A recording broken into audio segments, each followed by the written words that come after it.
On est parti pour un gombo chaud. Et pour tout vous dire, quand j'ai expliqué à un ami que j'allais présenter une scène où j'allais parler du gombo avec une chef béninoise et une maraîchère japonaise installée en Touraine, on m'a dit Camoulox. Voilà, et il se trouve que c'est la beauté aussi d'Omnivore, c'est de faire se rencontrer ce genre de profil et de raconter des histoires aussi singulières et aussi délicieuses que celles qu'on va vous proposer aujourd'hui. Il est donc question de ce légume, injustement méconnu sous nos latitudes, mais qui pourtant renferme en cette belle carapace verte plein de choses, une belle histoire et aussi des choses à goûter qui ne sont pas que de l'ordre du gluant, parce que c'est pour ça qu'on le connaît injustement. On va voir que c'est possible de le manger différemment et de lui redonner un peu, lui redorer le blason en quelque sorte. Même pas, c'est pas redorer le blason, en tout cas... Georgiana m'interrompt dès le début, c'est parti. Le faire aimer du plus grand nombre. Non, mais redorer le blason, c'est comme si en réalité c'était un peu cher. Mais c'est pas un peu cher, c'est juste les gens savent pas. Donc non, c'est méconnu, voilà, c'est peu aimé. Ici, pour les palais les moins avertis. Mais on va changer ça, on est là pour ça. Donc je suis très contente de vous accueillir toutes les deux. Anna Shoji, tu es donc maraîchère installée en Touraine. Bravo! Bravo, on peut l'applaudir, qui fait des légumes d'exception, vraiment avec un terroir fantastique. On a quelques exemples ici qu'on va vous montrer, qu'on va faire passer, d'une fraîcheur incroyable. Tous, vous avez vu emballés dans un écrin fantastique. Voilà, Georgiana View, elle est complètement... Qu'est-ce que tu as goûté ? La tomate. La tomate, ok, ça a l'air d'être une simple tomate qui est magnifique, mais elle a un goût, comment tu la décrirais? Je vais juste présenter Georgiana View, pour celles et ceux qui ne la connaissent pas. Bonsoir, bonjour. C'est donc la chef de Rouge à Nîmes, un restaurant incroyable que je vous invite à découvrir et qu'on voit beaucoup en ce moment sur le petit écran, en tant que juré de Masterchef. Petit détail. Voilà, c'est un détail. Georgiana revient par là pour nous dire, qu'est-ce qu'elle a cette tomate de particulier? Elle a un super goût, j'allais dire encore un putain de goût. Je dis plein de gros mots. Non, elle est très très bonne, c'est une variété particulière, Anna. C'est des tomates cerises, on dirait. Oui, c'est des tomates cerises. Mais elles ont vraiment du goût. Enfin, je vais goûter. Hein. Parce que moi, quand même, je vis dans un endroit où les tomates ont déjà du goût. C'est-à-dire dans le sud de la France. Dans le sud de la France, Marseille. La meilleure région du monde. Mais Marseille depuis 17 ans. Et les tomates, quand même, on en trouve de très très bonnes. C'est un bonbon. Et là, on dirait vraiment un bonbon. On dirait que c'est piqué au caramel. Du sirop de canne, de sucre de canne, je sais pas. C'est ce que je fais, oui. C'est fou, non? C'est ce que tu fais en fait. Ah, mais ça y est, j'ai compris. C'est ça le secret en fait. Tellement de travail. Anna, ton parcours est hyper intéressant. Tu es une reconvertie, une néo-rurale. Tu n'étais pas du tout dans ce milieu-là. Non.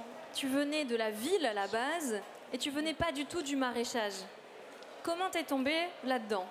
Qu'est-ce qui s'est passé? C'est vrai, depuis très petite, j'habitais à Tokyo avec mes grands-parents à Tokyo, donc la mamie à Tokyo. Je n'avais pas de mamie qui nous envoyait des aubergines ou des pastèques de la campagne, donc c'était un peu un rêve, la vie à la campagne. Mais quand j'ai vécu 5 ans en Algérie, pour un projet de construction d'autoroute, donc rien à voir avec... Oui, parce que qu'est-ce que c'était ton métier avant? C'était interprète. J'étais interprète franco-japonais en Algérie. D'où un français quand même relativement impeccable, on peut le souligner. J'essaye. Mais ça fait depuis très petite que j'apprenais le français au Japon.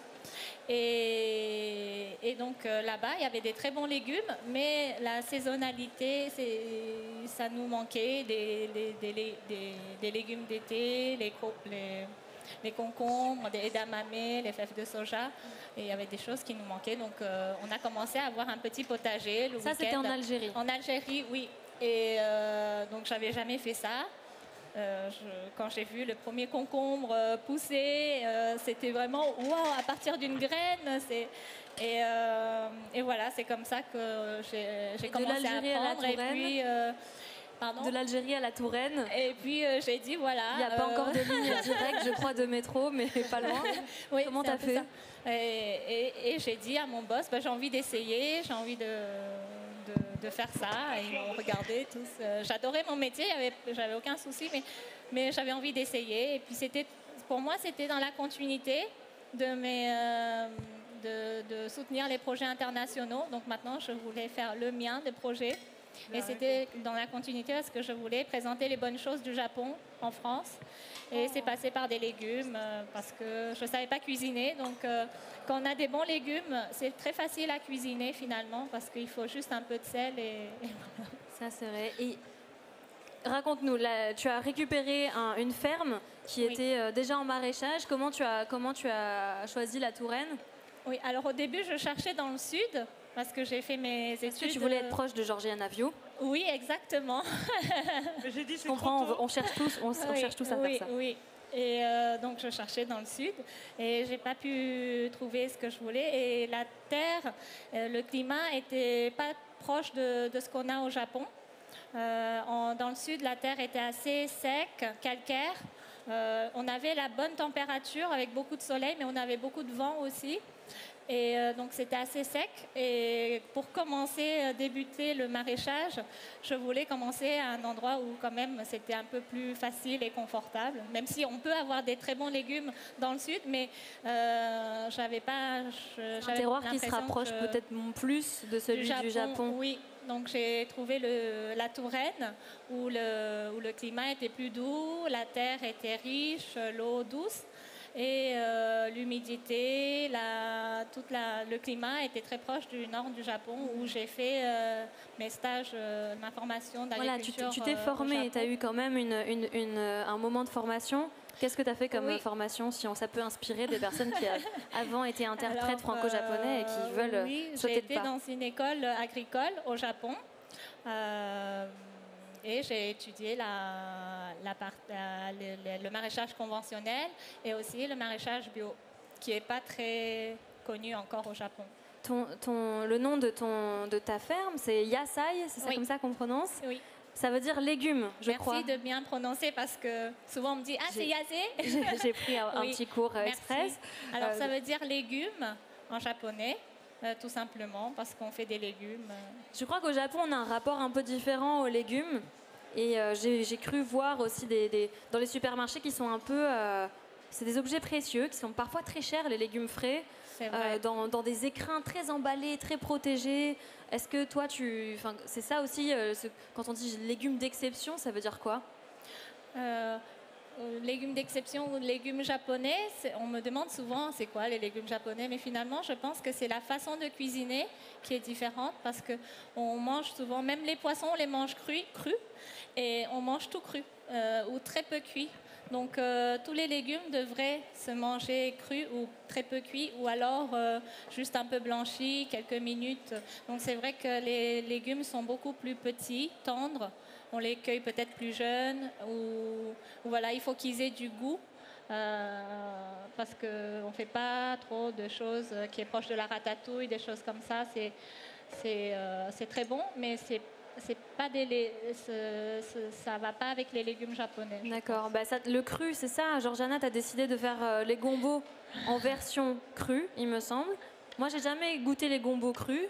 Je les connais dans des plats en sauce d'Afrique de l'Ouest, et j'avoue, ou alors des plats brésiliens.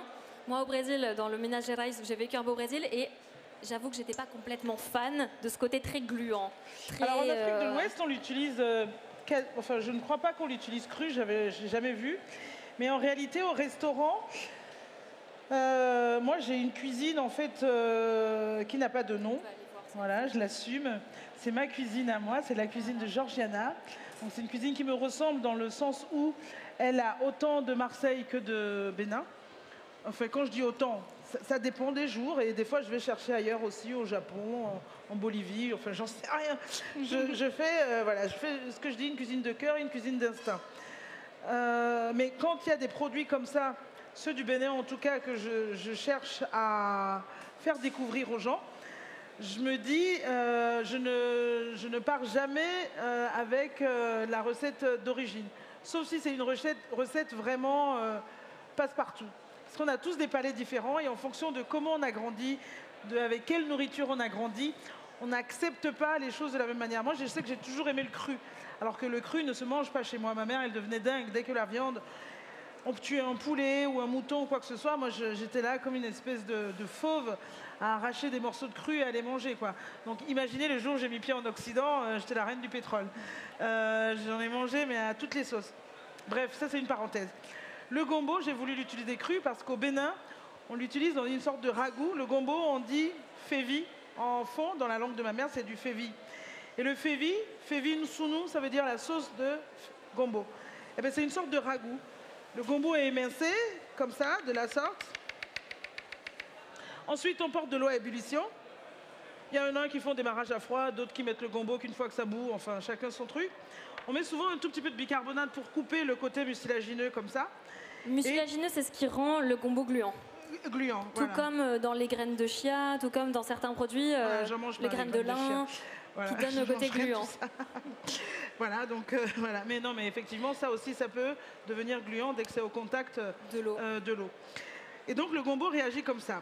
Et donc, une fois que ça commence à bouillir, une fois que l'ébullition reprend, il y a des petits fouets, mais on peut très bien le faire. Des petits fouets qui ressemblent à des balais, ils sont je ne sais pas en quelle matière, on dit un peu de l'osier. Et on tape en fait comme ça. On tape. Et en fait, tout explose. Et c'est très vert. Et après, il y a le côté tout gluant comme ça. Et à ce moment-là, on va rajouter de l'huile de palme, des oignons émincés, du maquereau fumé, des crabes. On fait ce qu'on veut. Après, ça peut être juste végétal. Le gombo comme ça, on rajoute quelques feuilles d'épinards dedans. Le temps que ça cuise, on baisse le feu, on éteint. Un peu de j'allais dire de la fleur de sel, mais on n'a pas de fleur de sel au Bénin, mais un peu de sel comme ça. Du piment, enfin, voilà. Tu fais référence juste à l'huile de palme rouge non raffinée, qui est très... Non raffinée, j'en ai, voilà, si vous voulez voir. Je vous montrerai à quoi ça ressemble plus tard, on ne va pas se distraire. Mais là, on peut voir... Et ça, juste... on le mange avec... de la pâte. La pâte noire ou la pâte blanche. Qu'est-ce que c'est? Ah, la pâte, qu'est-ce que c'est? Alors moi, je dis souvent, c'est une sorte de polenta. Mais en fait, c'est des farines ou de cause de manioc séché ou de maïs fermenté. Enfin, on a différentes sortes de farines qu'on fait cuire un peu dans l'esprit d'une polenta, mais dure, pas une polenta crémeuse. Et après, on les met dans des bols comme ça, on retourne. Et ça, quand tu le prends, tu viens mettre dans ta sauce et tu manges. Et le gombo, quand tu es petit, c'est vraiment le truc que tu apprends à manger parce que dès que tu le prends, en fait, t'enfant... Entre nous, mais voilà, on n'est pas en public, on est à la maison, là. Ça ressemble à de la morvelle. Voilà, comme ça, au moins, on est bien au niveau de la représentation. Non, mais il faut qu'ils sachent. De la morve. Moi, je dis morvelle. C'est quoi la morvelle? Nous, à Marseille, on invente plein de mots. Il y a deux écoles. Il y a la morvelle, il y a la morve pour tout le reste du monde. C'est la morve filante. Ok, bon, on n'est pas là pour parler de morve, voilà. Mais de gombo. Mais c'est très bon. Et promis, ça a un goût très végétal. Il y en a qui disent que ça ressemble à de l'artichaut. Je sais pas. Faudrait que vous le goûtiez. Ben, on va le faire goûter cru, ce serait pas mal. Voilà. Non, donc là, déjà c'est magnifique. On va vous montrer aussi. C'est étoilé un peu à l'intérieur. C'est splendide. Ouais. Ils sont beaux, ils sont très denses. Ils appellent ça les doigts de fée en Inde. Ah. Ouais. Voilà. Et en anglais, on dit okra. Donc, alors, on peut faire goûter un petit morceau. Cru, je vais vous faire passer. Vous en prenez une rondelle. On peut très bien aussi juste l'appuyer comme ça, faire une sauce, un bouillon de poisson, ce que vous voulez. Et une fois que votre bouillon est presque cuit, qu'il reste 5 minutes de cuisson, vous écrasez un peu votre gombo, vous le mettez dedans. Vous aurez noté que...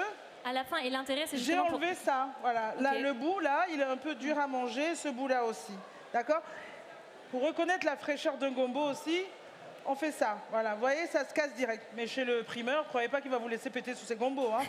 Mais on fait un discretos. Discrètement, après, vous en faites un comme ça. Voilà. Mais souvent, on n'a pas la même fraîcheur. Et du coup, ça me permet d'enchaîner sur l'intérêt d'avoir un gombo français, ce qui est quand même assez rare et à souligner. C'est pour ça qu'elle est là. Moi, c'est la première fois que j'entends parler d'une production de gombo en France. C'est assez confidentiel aussi parce que la demande n'est pas suffisamment grande pour qu'on en fasse de manière générale. Mais ça permet d'avoir un gombo français, de limiter l'impact carbone lié au transport du gombo qui normalement est importé d'ailleurs, je ne sais pas d'où vient des fois d'Amérique latine, ouais. Des fois souvent d'Afrique subsaharienne. Et moi, je connais un jeune homme togolais aussi qui est en train d'en faire pousser en Bourgogne, qui m'a envoyé une variété qui était grosse comme mon pouce, comme ça. Il y a différentes variétés, hein, Anne, elle va le dire, mais... Ouais, voilà. Tu peux parler. Nous, au Bénin, on n'a qu'une variété, elle se rapproche de celle-là. Tu peux parler des différentes variétés de gombo, on va faire goûter. Attendez, je mets voilà, un peu plus. Tu mets ceux-là et puis ensuite, vas-y. Parce que je mets pas de sel, je mets rien. Juste vous goûtez comme ça et voilà. Si vous voulez recracher, je vous demande de sortir, s'il vous plaît. Non, je rigole. Il n'y a que monsieur qui rigole à mes blagues vasseuses. On est dans la classe aujourd'hui, le raffinement. Il est gentil. Oh, ben non, pourquoi tu dis ça tout de suite? C'est comme si c'était pas classe. C'est la nature, enfin. Anna, parle-nous des différentes variétés de gombo. Alors moi, j'ai deux variétés. Je cultive deux variétés de gombo. Ceux-là, c'est plus proche des gombos d'Asie ou d'Afrique. Ils ont des côtelettes dans des Oui, les côtelets, on peut dire peut-être, ou étoilés. Oui. Pas de côtelettes, non. Côtelettes, c'est autre chose. Et ceux-là, ce sont des gombos d'Okinawa, donc du sud du Japon. Parce qu'au Japon, il y a des îles tropicales. Et donc, c'est des variétés un peu plus rondes. On appelle ça des okina, des gombos ronds. On appelle ça comment? Des gombos ronds aussi. Ah, oui. Oui. Voilà. Et il est beaucoup plus lisse. Et nous, au Bénin, on a ceux-là. En Afrique subsaharienne, on a celui-là qui a des stries comme ça, un peu, enfin des côtes, des côtelettes. Alors, comment c'est ce gombo cru? C'est très vert, hein? J'ai deux questions à vous poser. Est-ce que ça pousse comme les haricots verts ou est-ce que ça pousse sur la terre?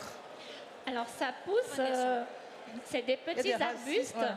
Et les fruits, il y a des grandes feuilles comme ça. Et les fruits, ils poussent comme ça. Un peu comme des tomates, finalement. D'abord, il y a la fleur jaune, qui est très proche d'une hibiscus. Donc, on dit que c'est les fleurs les plus jolies dans les fleurs de légumes. Et donc, la fleur fan, et puis il y a le fruit qui apparaît comme ça. Et la plante, elle peut aller jusqu'à 2 mètres. Moi, à la fin, je suis obligée de les couper parce que je n'arrive plus à les... Et la fleur est comestible aussi? Récolter. Les fleurs, elles sont comestibles aussi. Malheureusement, je n'ai pas pu les prendre, mais elles ont aussi un côté mucilagineux et vraiment, elles ont vraiment le goût de gombo. C'est vraiment intéressant. Et votre autre question? Est-ce un légume que l'on trouve toute l'année? Peut-être dans les zones tropicales, oui. En France, je peux les cultiver qu'en été. En début, fin de printemps. Et là, ça, c'est les derniers gombos. Peut-être cette année, exceptionnellement, on peut encore en avoir. Mais je pense que début octobre, j'en aurai plus. Pourquoi exceptionnellement? C'est lié au changement climatique? Cette année particulièrement, il fait très chaud, donc ils ont besoin de beaucoup de chaleur. Ce sont des légumes d'origine d'Afrique et d'Inde, donc des pays qui ont beaucoup de soleil. Donc en France, c'est... Ils ne sont pas comme moi. Moi, je suis d'origine d'Afrique, mais je n'ai pas besoin de beaucoup de chaleur. Lorraine, voilà, je ne sais pas si ça intéresse quelqu'un, mais je voulais le dire. C'est dit, voilà, c'est un message. Par rapport au changement climatique, justement, Anna, c'est un peu ma question fil rouge et je reviens à la charge à chaque fois. C'est pas grave, j'assume. C'est quoi les impacts du changement climatique sur ton exploitation maraîchère? Est-ce que tu les sens déjà? Oui. Alors moi, ça fait que 6 ans que j'ai commencé le maraîchage. Et en agriculture, 6 ans, c'est comme la fin de la maternelle un peu. Donc, et depuis que je suis arrivée, la première année, c'était l'inondation où la Seine avait débordé. Enfin, c'était l'année où c'était vraiment toute la France était touchée.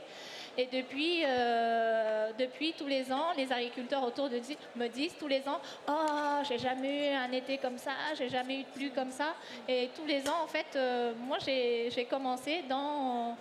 j'ai peut-être pas assez de recul pour dire « Oh, il y a 20 ans, c'était comme ça. » Donc, je pourrais pas dire. Mais en tout cas, pour faire des légumes japonais, ça va bien. Pour l'instant, ça te réussit. Par contre, je cultive aussi des lotus, des racines de lotus.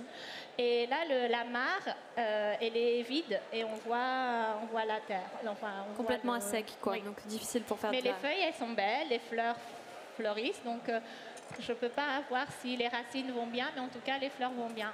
Est-ce que je peux faire goûter les tomates au public? Bien sûr. Ils sont tellement des petits bonbons là. En attendant le plat de Georgiana. Georgiana, tu peux nous dire un mot sur ce que tu vas nous préparer? Bien sûr.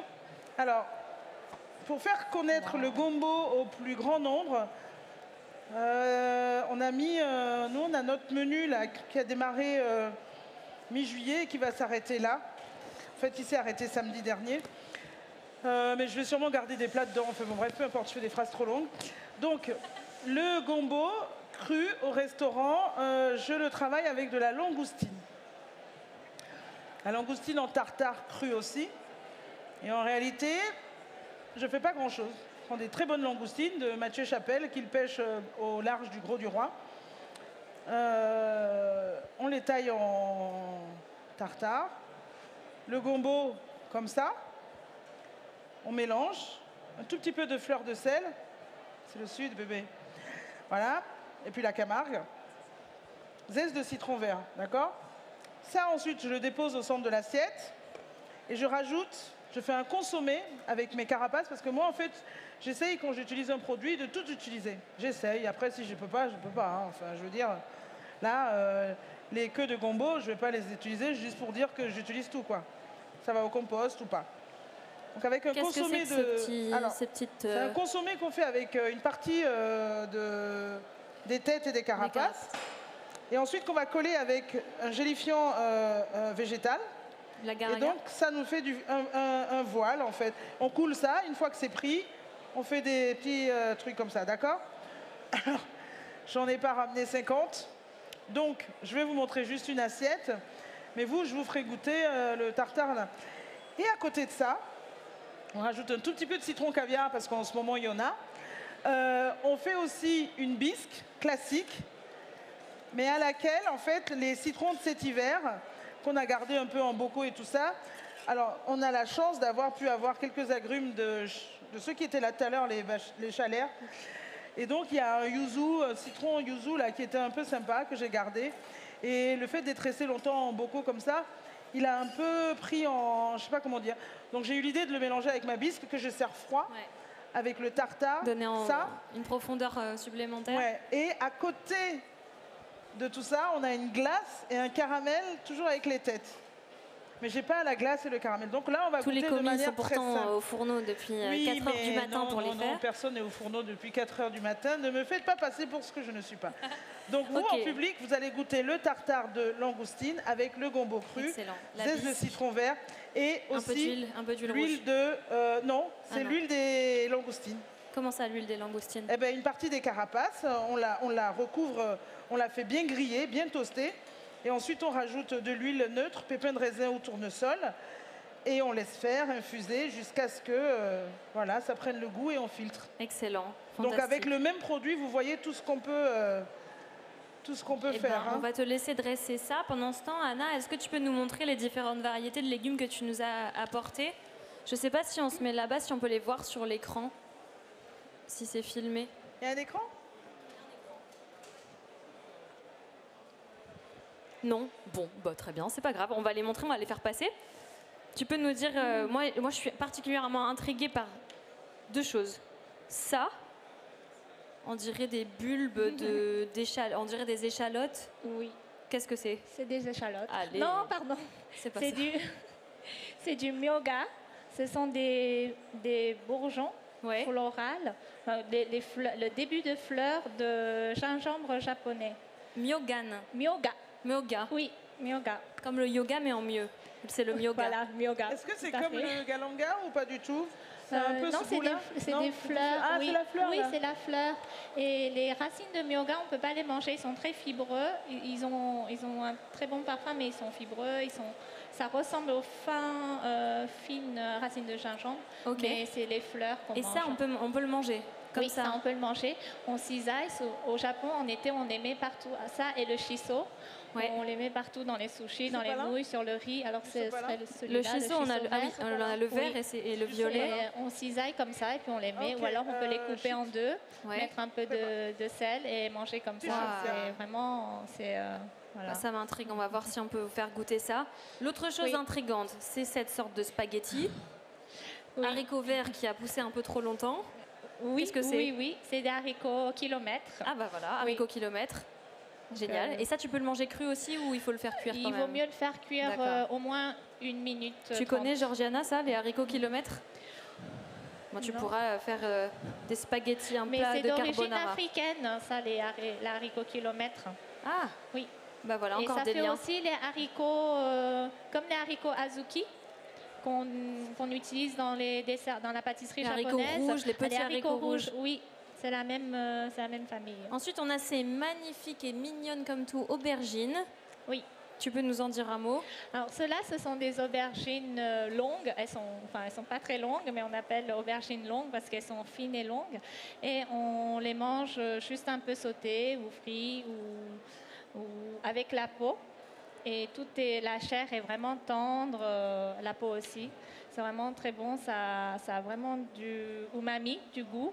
Et L'umami, c'est la 5e saveur, c'est ça que vous utilisez beaucoup, qui est beaucoup présent dans le miso, dans la sauce soja. Oui.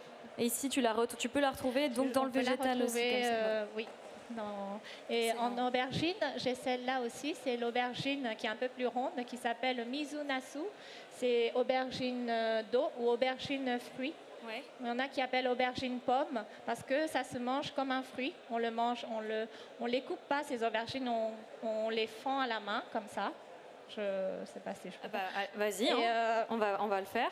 Parce que non, voilà. Génial. Et puis on les mange comme ça. Voilà, on va goûter. Des aubergines fruits. On va faire goûter ça. Oui. C'est magnifique, c'est très juteux.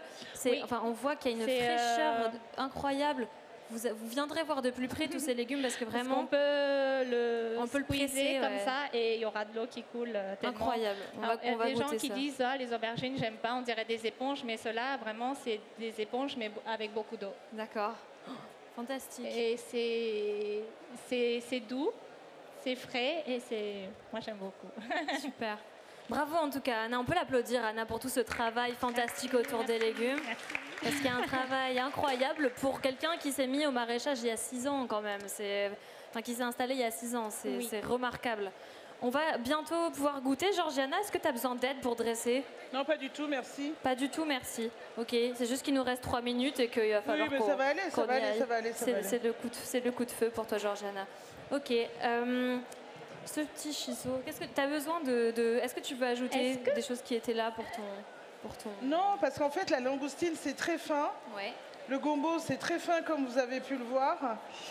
Et l'idée, c'est vraiment je mets même pas de jus de citron ni rien. Si je rajoute trop de saveur, après, on va perdre le gombo, on va perdre la langoustine en réalité. Donc, j'ai très envie de travailler les légumes de Anna, là, mais peut-être pas dans cette recette. En fait, il faut le dire, je ne l'ai pas dit, mais vous ne vous connaissiez pas avant, Non. mais c'est une belle histoire. Est-ce que tu peux raconter, Georgiana? Alors en fait, il y a quelques temps, l'émission Très Très Beau m'appelle pour faire des recettes autour du gombo, pour proposer le gombo, des recettes différentes de ce qu'on peut attendre du gombo. Et donc je fais des tempura de gombo, je fais différentes choses. Et quand l'émission est diffusée, avant ma séquence, je vois le reportage sur les terres d'Anna. Et je me dis, mais c'est génial et tout. Moi qui essaye... Alors oui, il y a 2-3 produits que je fais venir du Bénin et tout, mais l'idée pour moi, c'est qu'on puisse tout planter ici, que des produits avec lesquels moi j'ai grandi, pour que voilà, je n'ai pas besoin de faire tous ces kilomètres pour aller les chercher. Parce qu'en plus, ça coûte cher. Même si on n'a pas l'âme... on n'a pas une sensibilité sur l'écologie, ça coûte clairement très cher d'aller chercher quelque chose à 6000 km et de le ramener.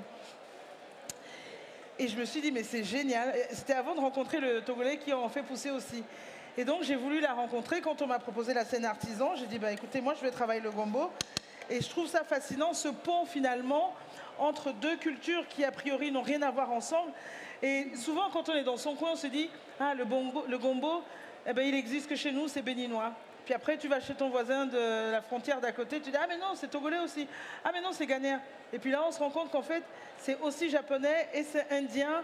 Et ils en utilisent aussi en Afrique, au Moyen-Orient, enfin au Maghreb. Donc c'est juste, je trouvais ça joli, l'idée de se dire, ben voilà. Et c'est la problématique, elle est la même. Elle, c'est pour retrouver des goûts de chez elle, que finalement, elle s'est mise à faire ça, en fait, planter sur son terroir, on va dire, pour ne plus aller être obligé de retourner au Japon à chaque fois. Ouais, les ponts secrets. Je vais arrêter de te faire parler parce que je vois que tu n'arrives pas à dresser et parler en même temps. Donc on va essayer, on va devoir conclure et goûter surtout. Anna, est-ce que tu peux nous dire... Vous allez dresser ? Je crois que la plupart de tes clients sont des chefs japonais installés en France. Et qui justement sont contents de retrouver des légumes de chez eux et de pouvoir les sublimer en France sans que ça ait besoin de faire des milliers de kilomètres. Tu sers aussi, enfin tu approvisionnes aussi des gens localement, tu as des clients aussi sur place. faut Ou pas compter encore? combien de personnes. Oui, alors j'ai quelques personnes curieuses qui viennent voir Auchan ou qui viennent acheter des légumes, mais comme j'ai pas de magasin Auchan, parce qu'on est beaucoup dans les serres, s'il y a des personnes qui m'appellent en disant est-ce qu'on peut venir acheter, là si j'ai des légumes disponibles, ils peuvent acheter. Oui. Ok, super. Est-ce qu'on a des questions, des observations ici avant qu'on conclue et qu'on goûte? Des curiosités? Allez, prenez une autre cuillère et vous faites avec lui. C'est bon pour vous? Oui? Yeah, take another spoon Peut-être and- Valentine. Vos tomates, Anna, poussent en plein champ? Vos tomates, ce sont Oui. des tomates de plein champ? plein champ. Dans les tunnels. Sous serre. Oui. Elles sont pas chauffées. Elles sont non. uniquement l'été. Oui, oui. Ok. C'était incroyable ces tomates, on est d'accord. C'est les petits bonbons là. Justement, alors je ne veux pas être provocateur, mais la saveur me rappelle celle du jardin de Rabelais. Ah oui, c'est Oui. pas très loin de. Oui, oui, C'est oui. la oui, question oui. que j'allais vous poser. Mais elles viennent bien de chez moi. Non, mais de toute façon, Je les ai pas c'est pas le prises, jardin de oui. Rabelais parce qu'elles sont pas calibrées les vôtres. Donc c'est ça. Mais vous êtes loin de Tours? On est je suis à 1 heure au sud de Tours. Mais je n'ai jamais été au jardin de Rabelais. Mais je sais qu'ils font des festivals de tomates. Et ils ont 200 variétés de tomates. On a des connaisseurs de terroirs de tomates parmi le public. Honnêtement, assez bluffant. Alors, on est sur le dressage de ce petit tartare. Georgiana, c'est la fin, c'est le jus. T'es sûr que tu veux pas que je t'aide? Vous êtes assez comme ça. Ils sont nombreux. Hein. Ils sont Voilà. nombreux. Merci d'ailleurs à vous de nous avoir aidés, d'avoir cuisiné. On peut les applaudir aussi, les élèves de l'école Ducasse.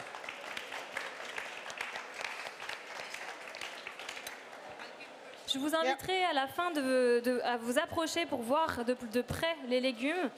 Est-ce qu'on peut laver et couper quelques-uns de ces petites bulbes Et pour les faire les- goûter? et Aussi les- l'aubergine? Ouais, l'aubergine, Ouais, ben oui. on va essayer de faire ça. Je vais trouver une planche. Ça y est, ça part en dégustation.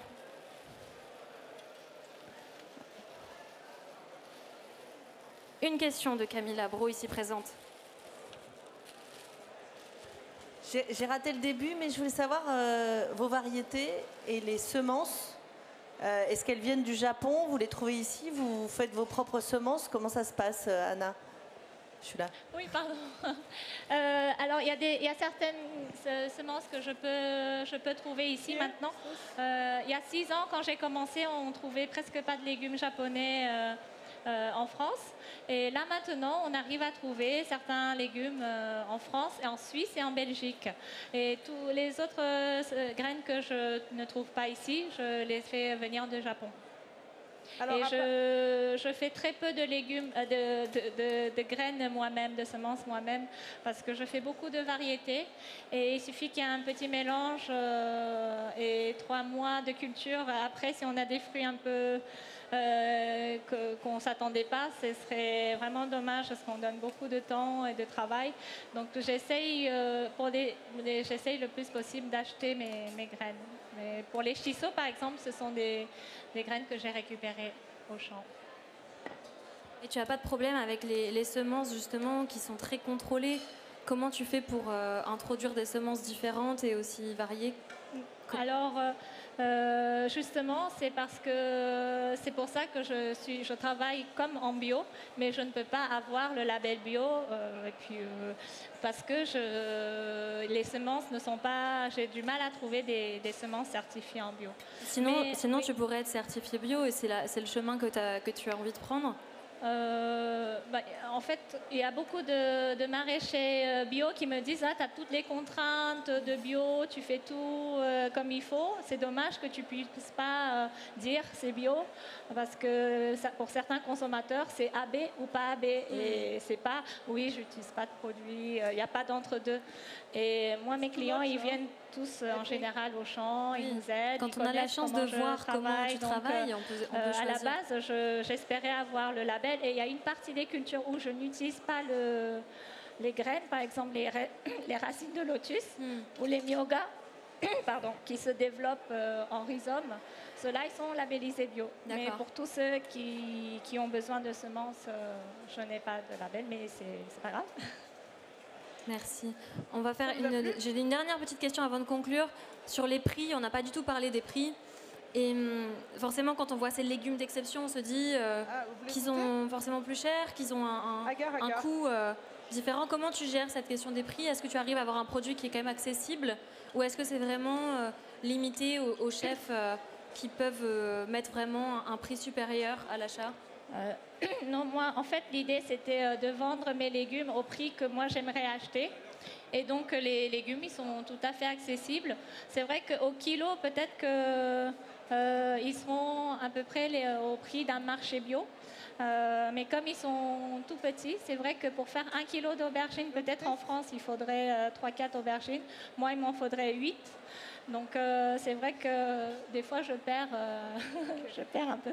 Mais je préfère que les légumes soient vraiment à la bonne taille.